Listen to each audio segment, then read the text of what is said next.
family, it's Tasha, Mama Bear Prepping. You already know what time it is. Get your cup and pull up. Let's talk about it. So a lot of people ask me, not a lot of people, a few people have asked me about my military background and to bring some sort of awareness of skills and survival and how those two play together. And so I'm going to give that to you guys. I'm a firm believer that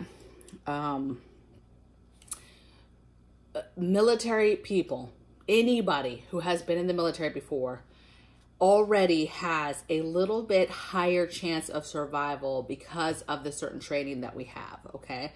And I will say that, yes, some people don't make it, right? They get washed out. They don't make it. They don't adapt. But I would still say at the end of the day, there's something within these skills I'm about to tell you that they've held on to and still know how to do. And maybe some of them don't. Some of these they obviously didn't gravitate towards or hold on to, and it might actually be the reason why they didn't make it, right? And why they didn't feel the desire that that's where they were supposed to be, okay? So let's talk about 8 military skills, military type skills that are gonna help military people survive during, you know, an end of the world event, a black swan event, a shift, or whatever, okay? Basically, when it hits the fan, these people are going to survive, and this is why. And if you can learn any of these skills, they're vital skills for survival that will help you have a better chance to be able to navigate towards any kind of situation, okay? So let's get into it. So first one I had was marksmanship, right? Us having the ability to practice, you know, our defensive skills, right? With our defensive tools, learning how to take apart defensive tools, put them back together again, clean them, you know, maintain them, do maintenance on them, fire them, all of that good stuff. That practicing doing that is vital, because then obviously something happens later. That's a skill. That's something that you already know how to do. Me being able to break down a defensive tool, look at me trying to be careful, a defensive tool is one thing I don't have to be taught later, okay?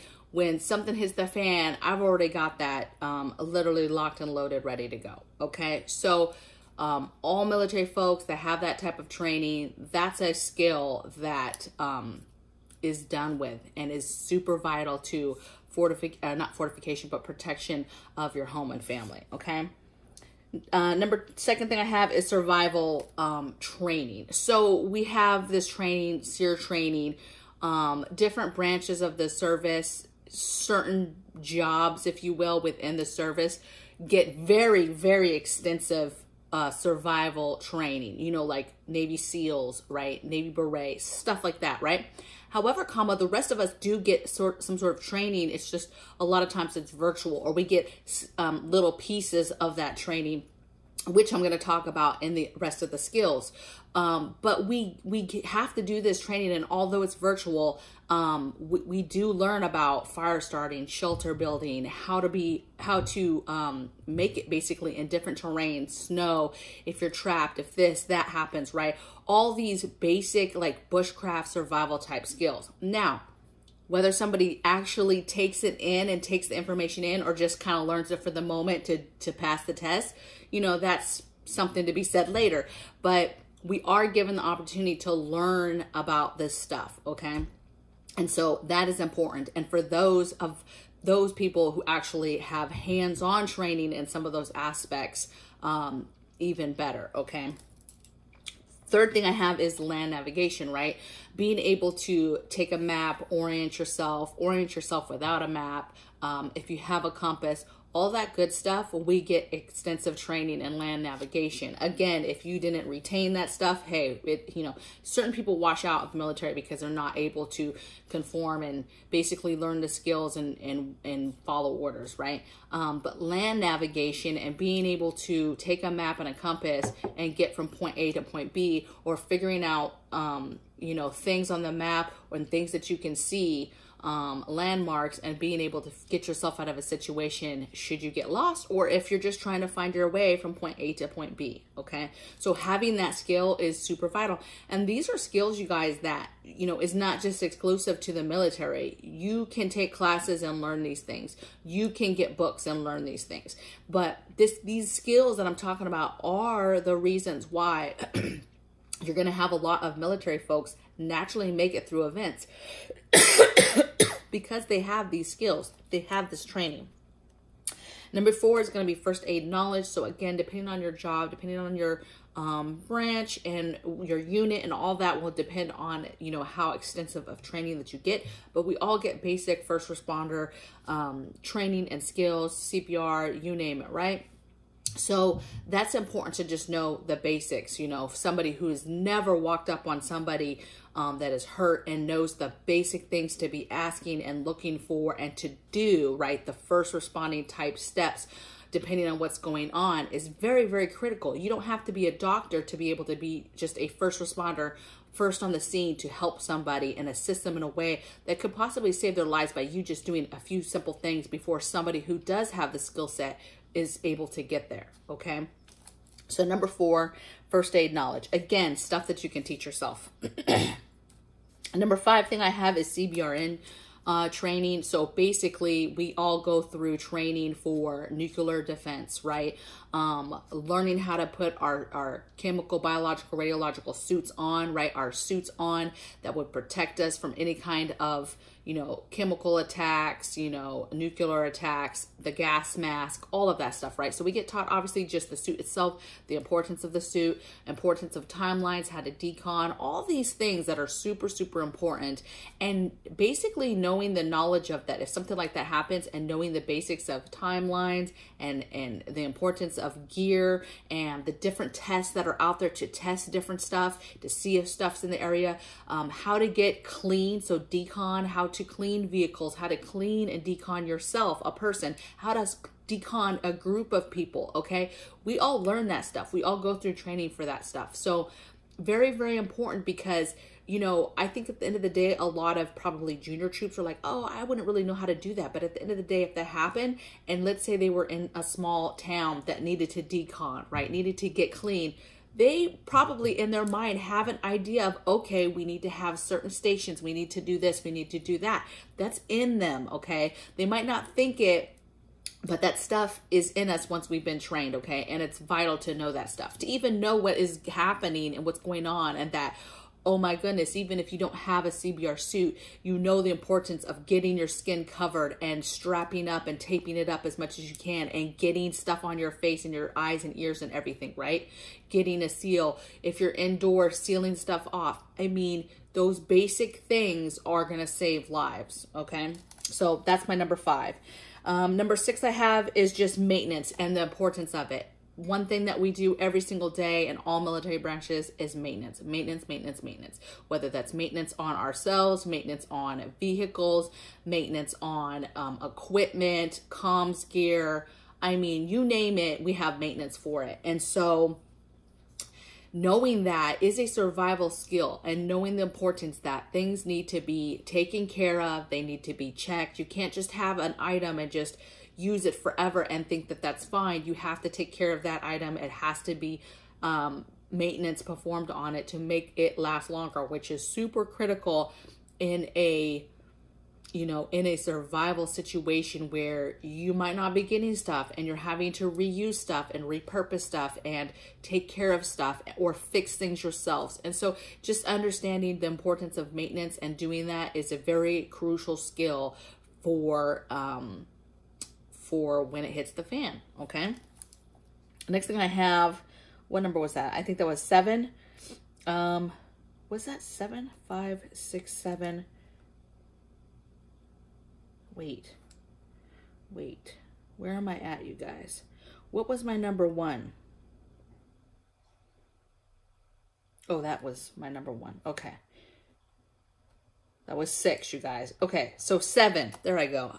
My 1 looked like a 7, you guys. Okay, number 7 is rucking, or having a pack, having the ability that in the military, a lot of us now, not all of us, not all branches, okay, but most of the branches have some sort of gear, okay, or have units within that military branch that have gear. So I was in the Navy. Most people would be like, you know, they have gear, you're on a ship.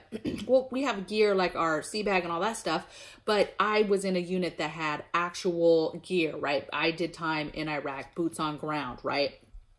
With a construction force, and we have gear, heavy gear, okay, and we had to do training with that gear, and we had to do force marches with that gear. And there's other branches that actually take that gear and do very long extensive marches and hikes with that gear, okay? So having the ability to have that much weight on your back and still walk with a defensive tool, and still walk with a compass and land navigation in all types of different weather, that is an amazing skill set to be able to have and to be able to do, okay? Because if a situation happens and we're having to do our own patrols and our own safety and our own protocols like that, you're gonna want to be able to put gear on and not have people falling out, and understand, you know, what that weight does to your body, what that weight does to your hydration, all of that stuff, okay? So being able to do that, packing that gear, understanding, you know, how to make a lot with a little bit of space, those are important skills to have, okay? And then the last thing I have, number 8, you guys, is what I call life skills, okay? So this is what I think that one of the most important things that people get out of the military is life skills. And it encompasses all types of things. We learn leadership, flexibility, teamwork. We learned how to adapt to things. We learn how to do risk management, how to do assessments on things, right? Assess a situation. We know how to problem solve, and you get all those skills in the Navy, right? And those are skills that, you know, not to, I don't want to offend anybody, but the average person just doesn't get these skills, okay? Yes, there are civilians, there are people in the audience that have these skills, right? That learn them at different aspects of their lives. Either something happens, or they learn it through work training, or they learn it from home training from their parents, right? And they learn how to do these things. They learn them in school maybe, but where I can tell you, you definitely learn these aspects and these traits is in the military. Now, whether you take them on and you know, apply them to your life, that's a different story. But some of the best traits, the best things that I've learned is how to problem solve and communicate and assess a situation and assess the risk involved, and then adapt and be super flexible, and to lead and to follow. And that is, in a nutshell, one of the most amazing things or skills that you can have for dealing with people in general, and for dealing with situations when they happen, when crazy things, events happen that aren't in the norm, where a lot of people will be losing it. This is where military are going to thrive and naturally step in, because it's ingrained in us, these traits, okay?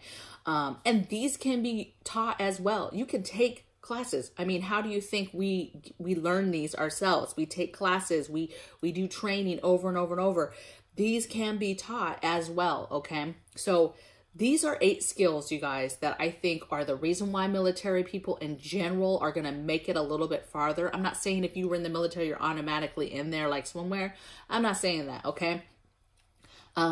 Because there's a lot of like really dumb people in the military too that don't have these skills, or didn't choose to take them on, or for whatever reason, right? They're still going to do what they want to do at the end of the day, but these skills could save your life, your family's life. And even if you weren't in the military, I think it's vital skills that you could concentrate on for free. A lot of this stuff, you can go on the internet right now and find free trainings on this stuff, okay? I bet you there's some military training channels, you know, guys and gals that were in the military, and they have YouTube channels where they're going over this information and training on this information for free. So do some research. This stuff right here is vital, okay? and it could save your life, and it most definitely will help you get a little bit further, and at anything, have a little bit more peace of mind knowing that you have some training and some skills that will be useful when an event happens, okay, to keeping you and your family safe. So I know this video is a little bit different. I'm super excited. I'm excited to hear the comments below. You guys tell me what you thought of this video. Did you like this video, this type of video, me sharing a little bit more about my background? And what are some skills, I guess, that you think are automatic skills that for a fact, those people with those skills are going to make it a little bit further, okay? And it could be something that you think I missed that's a military skill. There's some other stuff that certain branches learn, like hand-to-hand combat, for example, things like that. But I just chose to leave it off so that it kind of applied to all the branches, these ones that I talked about. So I will see you guys in the next video. Take care. Bye.